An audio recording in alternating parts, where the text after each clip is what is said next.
I have been in the auction trade for 42 years, and a room is a room is a room. You learn to read them the way a shepherd reads weather. The quality of the quiet, the direction of the attention, which objects are carrying the weight of the evening, and which are just standing there taking up space. I retired at 68, but the habit never left me. Walk me into any gathering, and inside 5 minutes, I will tell you who is performing, who is watching, and who has already been assigned their role without knowing it. I had no business being at the Alderton Motor Racing Club's annual reunion dinner. My connection was a fellow Rotarian named Gerald Cross, a former circuit marshal who had been a member since the club's founding year, and who every November produced 2 tickets from his breast pocket and distributed them as though conferring a small honor. His wife had a standing commitment that evening. I did not. That is the whole of my qualification. The Alderton Civic Banqueting Hall holds perhaps 100 in comfort.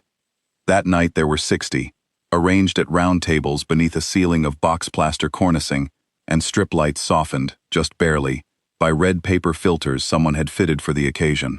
The tables ran in 4 loose rows. At the front, beneath a projection screen cycling through old race photographs, sat the long members, men in their 70s and 80s, the names that appeared on the trophy boards along the east wall.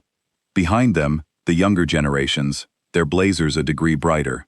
Along the back, near the service hatch, the wives and the guests and the hired hands, which is to say the people who did not belong to the central story, being told that evening, but had been admitted into the margins of it. I was in the back. So was Ernest Dodd. Gerald had pointed him out before the starters arrived. "That's old Ernie," he said, with the casual warmth of a man who has known someone for 30 years and long since stopped finding anything remarkable in them. "Pit crew. The Speedway lot. Fixed more engines than you've sold dining tables, I'd wager. 40 years before they retired him." He said it the way you describe furniture. Accurately, affectionately, without the faintest implication that the item might surprise you. Ernest Dodd was a small man, narrow at the shoulder, with a way of holding himself that suggested he was accustomed to fitting into tight spaces. His dinner jacket was too broad across the back, the jacket of a larger man, borrowed or bought at a different weight. And he had the hands that such men always have, wide and deliberate, the knuckles enlarged by decades of cold mornings and threaded bolts.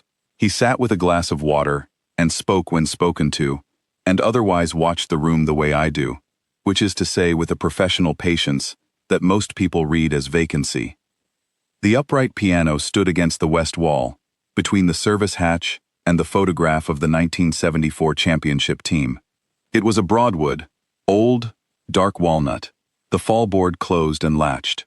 It had the look of an object that was present at every function the hall had ever hosted without once being invited.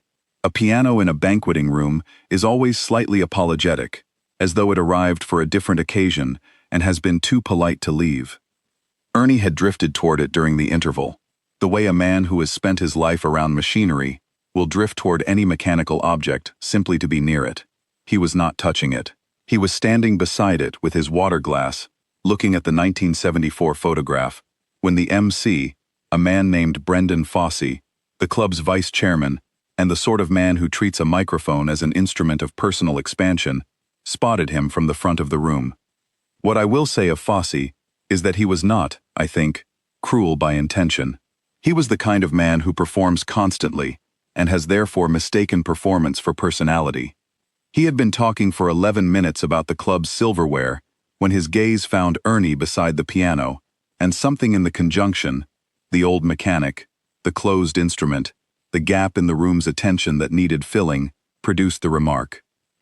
"Give us a tune, Ernie," he said into the microphone, his voice carrying easily across the 60 heads between them.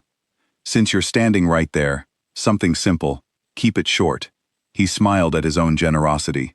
The room obliged him. There was a ripple of laughter, warm and uncomplicated, the kind that requires no real target, only a shared assumption that what is about to happen will be small. I watched Ernie Dodd receive this. He did not perform surprise. He did not deflect or demur. He set his water glass on the top of the piano, studied the fallboard for a moment with the expression of a man checking a part before he commits to it, and then he unlatched it and opened it. The laughter, I noticed, was already fading. Not because anyone expected what was coming, only because something in the deliberateness of the gesture, The precise, unhurried way the fallboard rose changed the quality of the air in the room. He adjusted the bench, 2 full turns of the height knob, working by feel, not looking down. He sat. He spread his hands above the keys without touching them, and I had a sudden clear thought, the kind that arrives from 40 years in rooms where the contents matter. Those are not the hands of a man about to play something simple. Then he played. The first note was a single E, held for 2 full beats. Clear and warm and round, with none of the tentative quality of a man who is uncertain whether he belongs at an instrument. It sat in the room like a question that already knows its answer. The conversation at the nearest tables did not taper off gradually. It stopped. What followed was a Chopin nocturne, the E major, the second of his last pair, a piece built from long singing lines that seemed to rise and breathe the way a slow tide breathes, each phrase pulling gently away and then returning with something more than it carried before. I did not know any of this at the time. I know it now, because I went looking afterward, because I needed to attach a name to what I heard.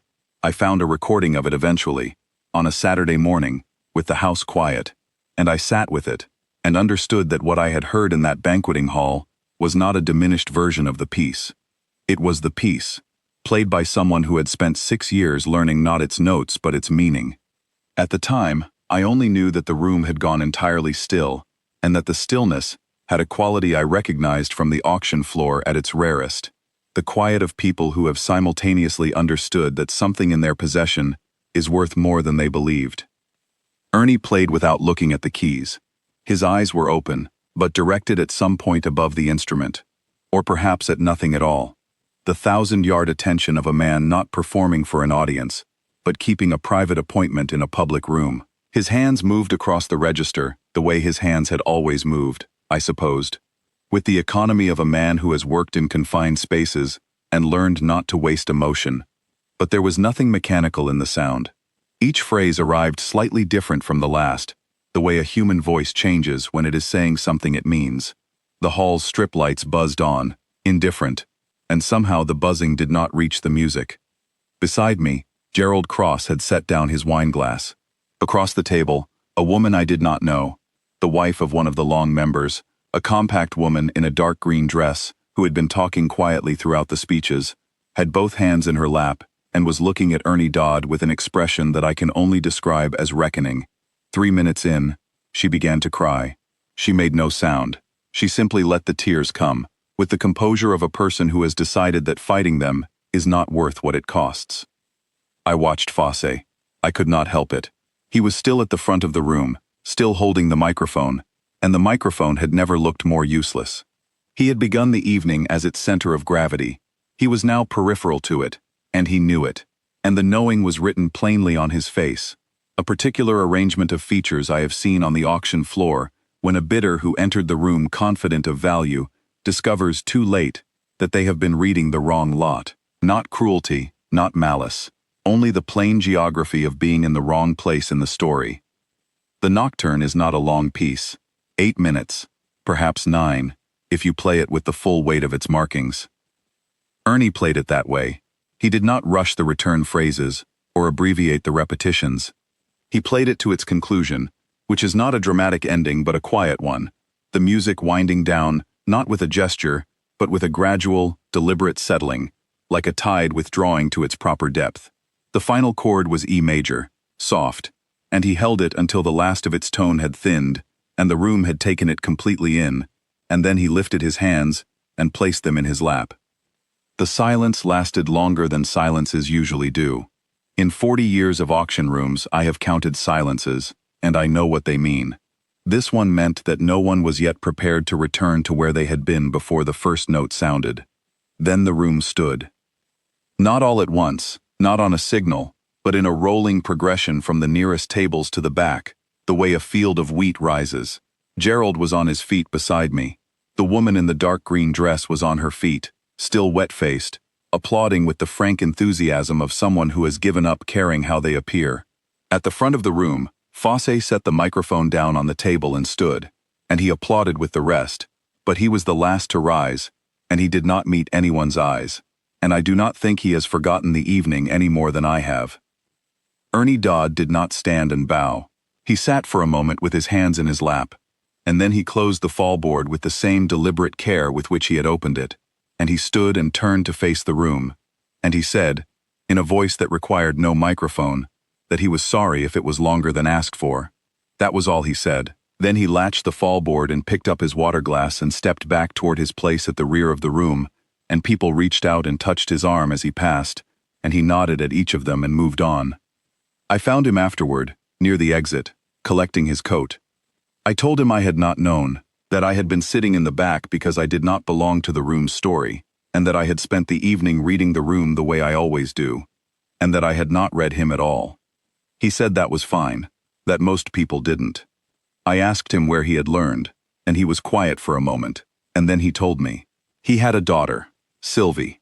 She was to be married, 6 years ago, and she had asked him once, not seriously, not as a real request, only the way a daughter mentions a thing she loves. She had said she wished someone would play that piece at her reception, the Chopin, the E major. He had written it down on the back of an electricity bill. Then she died, suddenly, in the spring before the day came, and he had sat with the bill for a month before he went and found himself a borrowed upright and a book of nocturnes, and set about learning the only thing she had ever asked him for. He had never played it for anyone before tonight. He had played it, alone, every week for 6 years in his back bedroom with the door closed, until it was right, until it was what she had described when she described it, the piece that felt, she said, like something you'd forgotten you knew. I did not know what to say to that, which is unusual for me. I have described the contents of rooms for a living. I had nothing. He put on his coat and said goodnight and walked out into the car park, and I stood at the exit and watched him go, this small, unhurried man in the too large borrowed jacket, and I thought about the things we carry into rooms, and the things rooms do not know to ask us for, and how long a person can keep faith with a promise made to someone who will never hear it kept. I drove home slowly. I am 70 years old and I have been in thousands of rooms, and I know their contents better than most. I thought I knew what a room held. That evening I understood that I have been reading the visible items all along and missing the ones that matter.